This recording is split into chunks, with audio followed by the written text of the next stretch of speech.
গোলাপ গাছ কাটায় ছাঁটাইয়ের পর কাটা জায়গাগুলোতে ফাঙ্গিসাইড লাগিয়ে দিয়েছি। এখন আগাছাগুলো পরিষ্কার করে টবের শক্ত মাটি খুঁড়ে ফেলব। টবের মাটি কখনোই শক্ত হতে দেওয়া যাবে না, মাঝে মাঝে মাটি খুঁড়ে দিতে হবে। উপরের মাটি যদি খুব শক্ত হয়ে যায় তবে পানি জমবে এবং ড্রেনেজ হোলটা দিয়ে পানি ঠিকঠাক মতো বেরিয়ে যাবে না। এতে ফাঙ্গাস ধরে যাবে শিকড়ে এবং ধীরে ধীরে গাছটা পচে যাবে। টবের মাটি খোঁড়া হয়ে গেলে আমি প্রত্যেকটা টবে 1 মুঠো করে দিয়েছি চা পাতা। এই চা পাতাগুলো কিন্তু ব্যবহার করা হয়েছে, সেগুলোই আমি পরে শুকিয়ে নিয়েছি। এই কাজগুলো হয়ে যাওয়ার পর আমি গাছগুলোতে পানি দিয়ে দেব।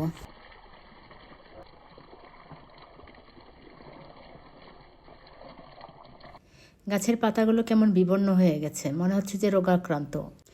এ পর্যায়ে এসে আমি গাছে ফাঙ্গিসাইড স্প্রে করব। 1 লিটার পানিতে 1 চা চামচ ফাঙ্গিসাইড দিয়ে আমি মিশ্রণ তৈরি করব এবং সেটাই গাছের ডালগুলোতে স্প্রে করে দিব।